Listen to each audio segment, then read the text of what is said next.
Então, Paulo, você consegue se lembrar da sua primeira novela? Como foi a sua experiência? A primeira novela que eu fiz foi Como Salvar Meu Casamento, na TV Tupi. E a Tupi acabou antes da novela acabar. Portanto, a novela não teve final. E eu não consegui descobrir como salvar meu casamento. Por isso que eu casei muitas vezes. Paulo, enquanto artista, você passou pela ditadura militar, governo Sarney, Fernando Collor, FHC, Lula, Dilma e Bolsonaro. Do lado dos artistas, como produtor cultural, como você viu a diferença nesses tantos governos que você já passou? Nada foi tão violento e agressivo quanto no governo Bolsonaro. Nem na ditadura. Nem na ditadura. Por exemplo, durante a ditadura, eu comecei no Teatro Amador e havia um sistema bastante de incentivo no Teatro Amador, razoável, que me proporcionou, por exemplo, formação artística, né, de governo. Claro, tinha censura, claro, tinha os crimes, as mortes, isso nós não tivemos, né? Nós não, mas muita gente, população brasileira, indígenas e outros, foram mortos e sacrificados no governo do Bolsonaro. Não podemos esquecer disso, que o Bolsonaro foi um assassino. Não podemos esquecer que nós tivemos 700 mil pessoas mortas na pandemia, quando poderia ter sido muito menos, se ele tivesse um mínimo respeito, né? Então, mas eu vou te falar, o governo do Bolsonaro foi um dos momentos mais de perseguição mesquinha. E outra, ultimamente temos essas pessoas que negam a verdade. É horrível trabalhar com a mentira, né? Não dá para trabalhar com alguém que mente. E uma das características que nós temos no Brasil hoje está relacionada com o pessoal do Bolsonaro, dessa gente de extrema-direita, que mente descaradamente, né? Eles não têm a menor ética ou moral ou qualquer tipo de prurido, né? Eles mentem, depois se desmentem, depois dizem que não falaram aquilo, embora esteja gravado que eles falaram aquilo. Acho que nós temos que... É um momento de muita luta. Nós temos que lutar muito para impedir que eles continuem no poder. Nós temos que votar lá no Conselho Tutelar. Nós temos que participar de todas as lutas que tem nesse país, né? Porque tem muitas, né? Tem pelos povos indígenas, tem pela floresta, tem pela política, pela democracia, tem pela verdade, né? Pela honestidade, né? Como é que a gente pode... Sorocaba, como é que Sorocaba pode ser comandada por vamos dizer assim, um adepto de um bispo picareta que vende, sei lá, feijão como se fosse sagrado? Olha, esse feijão é sagrado, eu consagro. Quer dizer, uma cara de pau inacreditável, né? Então nós temos que lutar muito. É Paulo Betti quando ninguém está olhando? Não sei. Às vezes a gente, quando a gente está só, né, aí é revelador, mas a gente mesmo às vezes não se vê, né? Eu sou um cara do interior, né, assim, né, preocupado com meus filhos, com o bem-estar deles, com a alegria, com o prazer deles e a felicidade dos meus filhos, das pessoas que eu amo, meus parentes, meus amigos, né? Enfim, não saberia dizer. O que te faz feliz? Eu tenho uma coisa que eu gosto muito, que eu tenho um lado do professor, adoro ensinar, até algumas pessoas me chamam de palestrinha, porque onde está o Paulo? Ele está fazendo uma palestrinha ali, já volta. Então geralmente eu gosto disso, de aprender e depois de passar aquilo que eu aprendi, de tentar ver se eu consigo transmitir alguma coisa que seja útil, ou Então esse lado, hoje mesmo encontrei um amigo, professor lá da Unicamp, o Jorge Colli, é um grande professor da Unicamp, e eu falei assim, nossa, olha, e nós temos mais ou menos a mesma idade, ele é um pouquinho mais velho que eu falei, olha, eu podia ter sido um professor assim, nessa área de... Mas como eu tenho esse lado de querer aparecer muito, né? Desde garoto eu gostava de aparecer, né? Então fui mais ser ator. Mas eu gosto muito, me deixa feliz quando eu posso ensinar alguma coisa. Se é que... Compartilhar, né? Seu Compartilhar, conhecimento, experiência. Ah, aprendi isso, olha, isso é legal, Paulo. É isso aí. Você foi casado com a Eliane Giardini por mais de 20 anos, uma baita atriz, onde você construiu família, filhos, netos também, né? Como é a sua relação com ela atualmente? Vocês se dão bem ou prefere cada um pro seu lado? Cada um pro seu lado, muito melhor. Não, tô brincando. Eu e a Eliane nos damos muito bem, né? E a gente tem a mesma idade, praticamente. Começamos juntos. Aqui em Sorocaba, nós começamos no Teatro Amador aqui com Roberto Gil, grande diretor, professor de teatro, autor também. Começamos fazendo uma peça chamada Servos da Gleba, que o Roberto Gil dirigiu. Então, não, temos uma relação excelente. Eliane é uma grande atriz, uma grande mulher. Eliane é muito estudiosa. Eliane e eu somos completamente diferentes. Eu sou a pessoa mais para fora e tal. Eliane, se tem uma ideia, ela não gosta de tirar fotografia. Sério? É muito para dentro e muito estudiosa. Né? Eliane realmente é grande. Os meus 3 personagens favoritos feitos pelo Paulo Betti estão em 3 cinebiografias, que é o Lamarca, Getúlio, em Chateau, e Mauá. Tem algum desses personagens que você se identifica mais ou tem uma maior admiração? Lamarca, Getúlio e Mauá.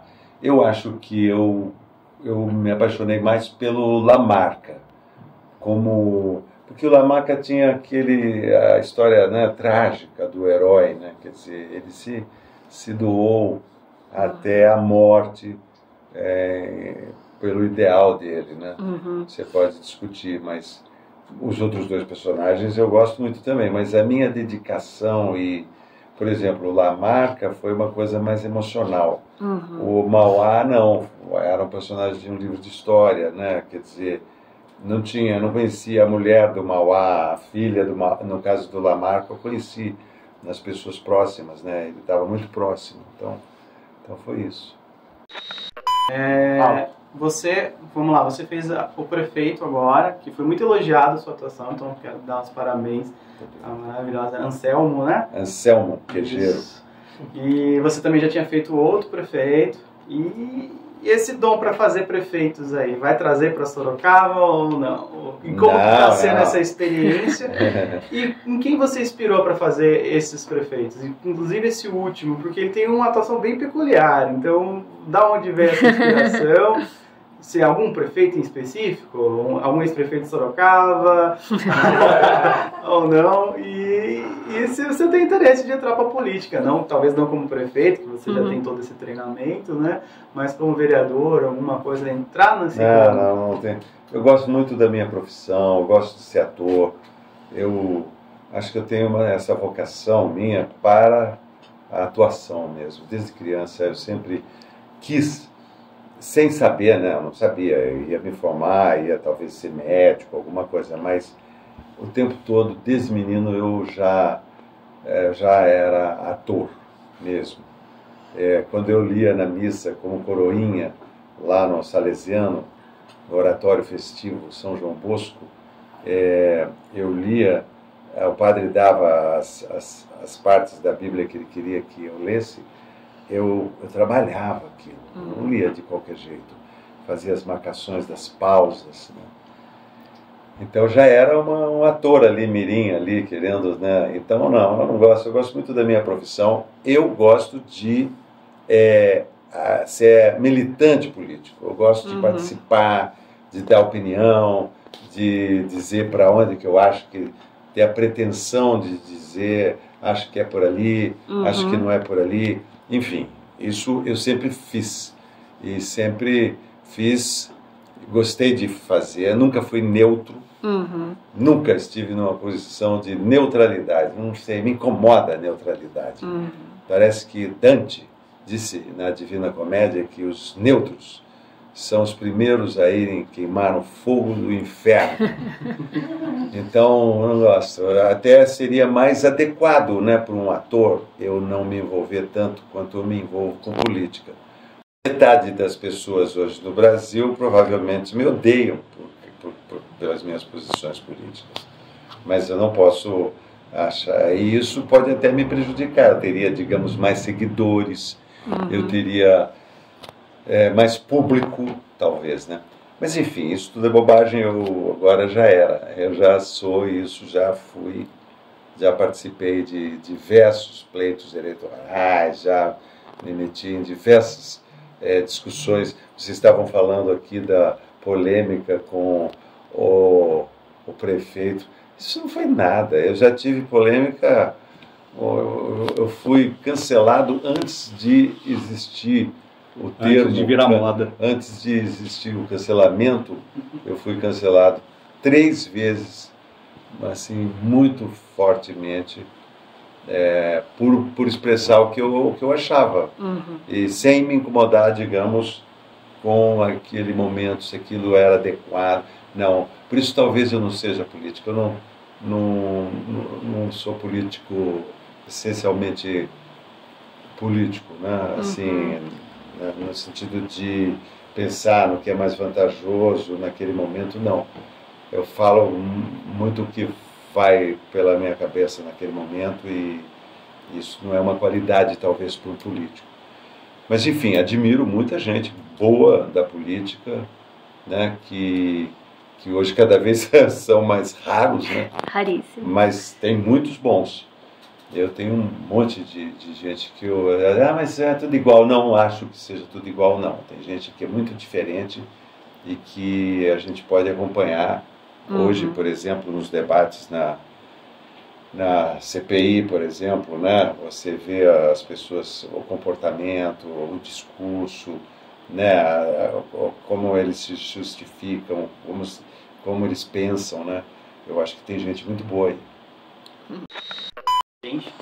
E ele falou que foi maravilhoso fazer toda a gravação do Sombra da Terra. Também é um filme muito bom. Quem tiver a oportunidade de assistir amanhã, assistam, que vale muito a pena.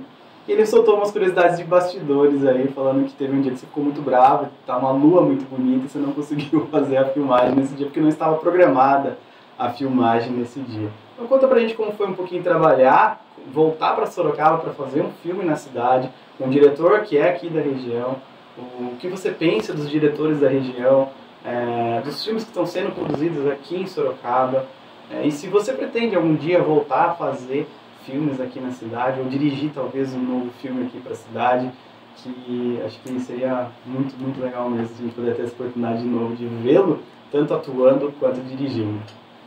Foi muito agradável fazer o filme com a Andréa Nhur.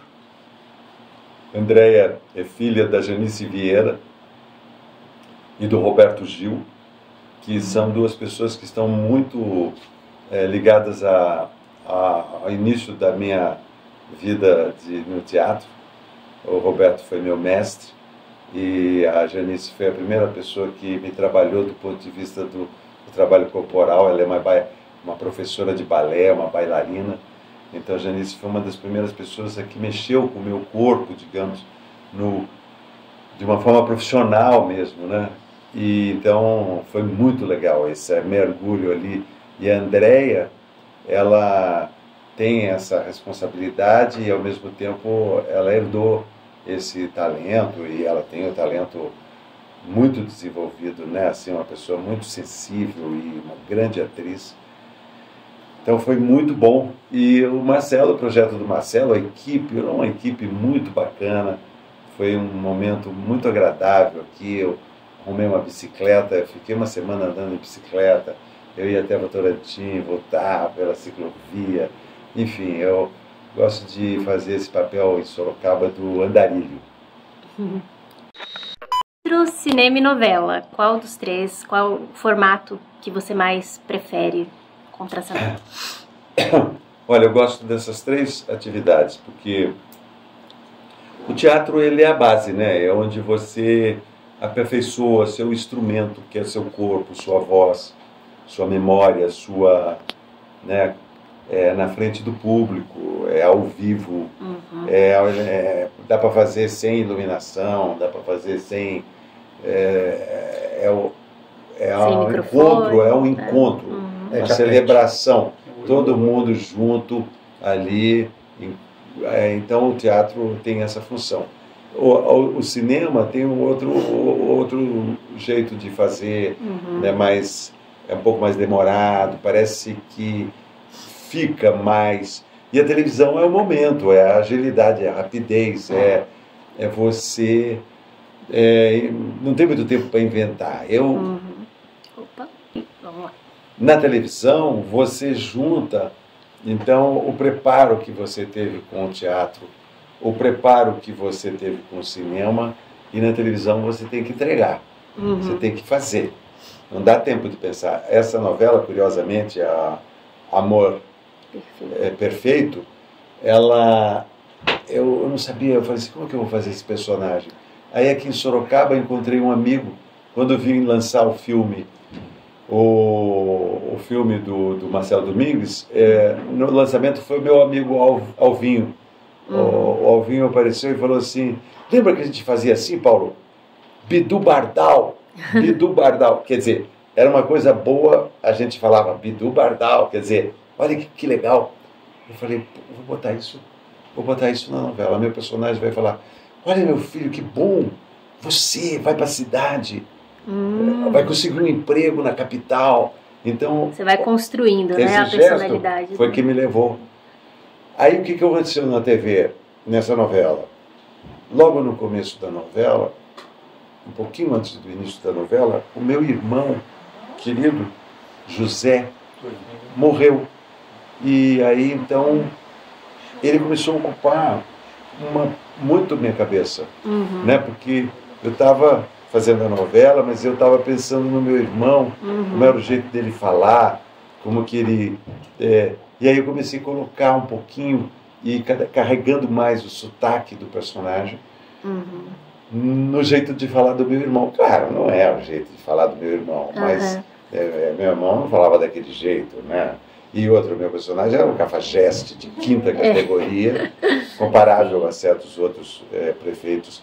Minha família chamava prefeito de Arcaide. Aquele lá, quando eu queria xingar alguém, xingava de Arcaide. E é um Arcaide. E Arcaide é o prefeito, né? Um prefeito. Meu irmão, ao contrário do prefeito, era uma pessoa muito boa, muito querida, muito justa. Meu irmão talvez seja, se existe essa classificação assim, de alguém que possa ser canonizado, santo, José Bete. Eu botaria o José Bete para ser canonizado, de tão legal que ele era. A cidade amava ele, Sorocaba amava o Zé. Ele tinha uma sapataria lá embaixo, na Rua da Penha, perto de onde tem aquele museu ali. Na frente tem um hotel, do outro lado da rua estava lá escrito Sapataria José Bete.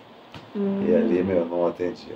Mas enfim, os personagens a gente faz assim, é uma mistura, entende? De emoção. O Fernando Pessoa dizia o seguinte, o poeta é um fingidor. Finge tão completamente que chega a fingir que é dor, a dor que deveras sente. Então, a gente é sangue, suor e lágrimas. Ator ou atriz que você gostou muito de contracenar? Eu mesmo. Não copiei essa aí. Eu mesmo irei. Copiei essa do Robert De Niro. Alguém faz essa pergunta para ele, ele responde, comigo mesmo. Mas não, teve muita gente boa com quem eu contracenei. A Eliane Giardini foi uma pessoa com quem eu contracenei muito. Adilson Barros, uma pessoa aqui de Sorocaba, um ator maravilhoso aqui de Sorocaba, já falecido.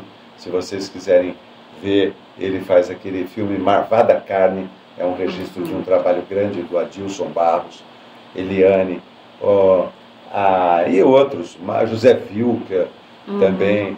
Atualmente eu gostei muito de trabalhar com a Zezé Polessa, Alexandra Richter também, que foi uma atriz com quem eu trabalhei com a Beth Faria, com a Joana Fon, nossa, quantas pessoas maravilhosas, Suzy Rego, muita gente com quem eu trabalhei. Eu sou fácil, eu gosto dessa, conforme eu já disse, eu adoro ser ator. E eu entendo muito da insegurança do ator. O ator e a atriz, ele vive entre a vaidade e a insegurança. Porque se não for vaidoso, não sobe no banquinho para falar na frente dos outros. E como sobe no banquinho para falar na frente dos outros, então fica inseguro. Então, ator é isso, né? Então, é sempre um mergulho, quando parece uma forma de falar assim, meio comum, chavão, mas é isso. Você salta no escuro, digamos, quando você faz uma interpretação, né? Tem muitos outros. José Maia foi um ator muito interessante de trabalhar. O José tem um trabalho muito. José de Abreu, Antônio Grassi, Rafael Ponzi. Nossa, quanta gente boa que eu tive a felicidade de trabalhar.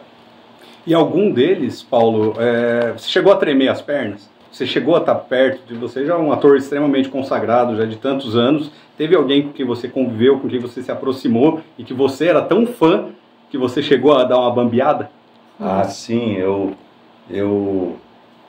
Anthony Quinn, um ator mexicano, Anthony Quinn, Paulo Altran, fiz um filme, mas nunca foi assim, não tremi não. Eu sempre joguei o jogo ali com eles. Você trabalhar com alguém muito bom, ele te ajuda. Ele te joga a luz. O Paulo José tinha uma técnica de interpretação maravilhosa.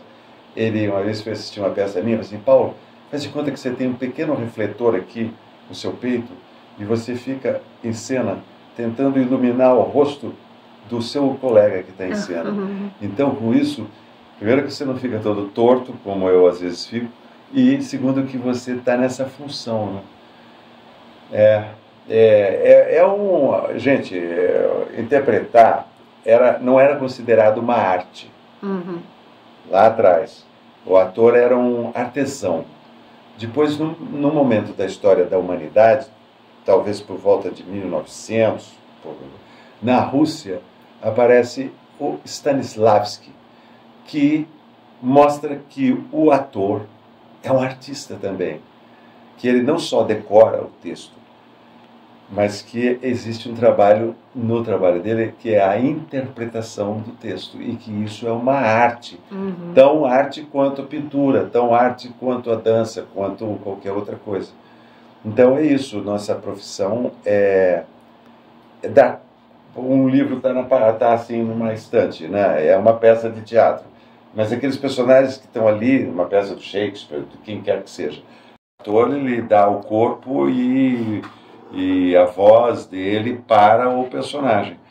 Eu tenho a impressão que nós somos todos os personagens que a gente faz. A gente acaba sendo. Por que a gente acaba sendo? Porque o olhar do espectador nos vê daquela maneira. Então, se ele está nos vendo daquela maneira, nós somos aquilo que ele está vendo também. Então, isso fica no ar. A gente vai... Por exemplo, muita gente me vê como Lamarca, outros me veem como o prefeito corrupto agora, outro me vê como Timóteo, outro me vê como o Ed Morte, no filme do Alain Fresneau. Quer dizer, então eu passo a ser todos esses personagens, né? E na cabeça da gente isso tem que ser organizado. Às vezes mistura, às vezes a pessoa tem um incômodo com a gente, com o ator, por causa do personagem. As pessoas às vezes não conseguem desassociar, né? Desassociar o que é a interpretação e o que é a pessoa, né? Ainda nesse universo das novelas, dos filmes, Tem alguém que você trabalhou junto, que foi uma experiência insuportável, que você falou, nossa, achei que esse ator era assim, mas na verdade não é? Insuportável. Tem gente que às vezes... Há um desentendimento às vezes, né? Quero nomes. Dentro do trabalho. Eu nunca tive alguém que fosse tão assim, irritante, nem nada. Eu acho que a gente... eu já aprendi e eu nunca fui do conflito com os colegas no trabalho. Às vezes havia conflito, teve momentos de conflito, nos bastidores, porque a gente fica 90% do tempo no camarim com os colegas. Conversando, é muito mais tempo do que a gente está gravando. A gente fica esperando para gravar. Né? Então aí a gente teve momentos, 89, por exemplo, na campanha Lula-Collor, quando o Lula teve aquela... A gente discutia demais, porque tinha uma galera que era Brizola. Então a gente queria logo que o pessoal do Brizola já fechasse logo com a gente para resolver logo a parada. E eles achavam que o Brizola ainda... Mas assim, não tive. Eu tive uma história muito engraçada, mas eu não vou dizer quem é a atriz. Que a autora escrevia a novela, ela estava cega, a autora. E então ela não via a novela que ela escrevia. E ela mandava recados assim, querendo aproximar o meu personagem, que era o personagem mais secundário, um motorista assim, de uma atriz que fazia um personagem mais melhor, assim, que saía na revista Amiga, digamos, entre os principais. E o meu era mais periférico. Então ela escrevia assim, ele não é um gato? Uma amiga falava para ela na novela, ele não é um gato? E ela devia considerar isso, né? Mas ela não queria que fosse para esse lado, então ela fazia isso. Quer dizer, ela fazia a cara de quem não achava que o meu personagem era um gato. Aí o que aconteceu? Aí a autora não viu o recado que a atriz estava dizendo, não me empurra para esse cara que eu não estou afim de ficar com ele. Aí aconteceu que depois a autora escreveu que ela ficava comigo. E aí era uma cena assim, era uma câmera no alto assim, numa grua, e uma bandinha, a gente ia atrás da bandinha, e aí eu chamava, ela estava assim no meio fio, venha. Ela vinha, a gente, esse aí terminou com ela e tal e coisa. Eu, na gravação, chamei, ela não veio. Ela não veio. Ela não quis terminar comigo. Mas aí quebrou, né, o final da história. Não teve, o meu personagem terminou sozinho, coitado. Mas o diretor nem se incomodou nem nada. Eu reclamei, falei assim, mas eu vou ficar sozinho? O diretor falou, não, depois eu dou um jeito na edição. Mentira, não deu certo.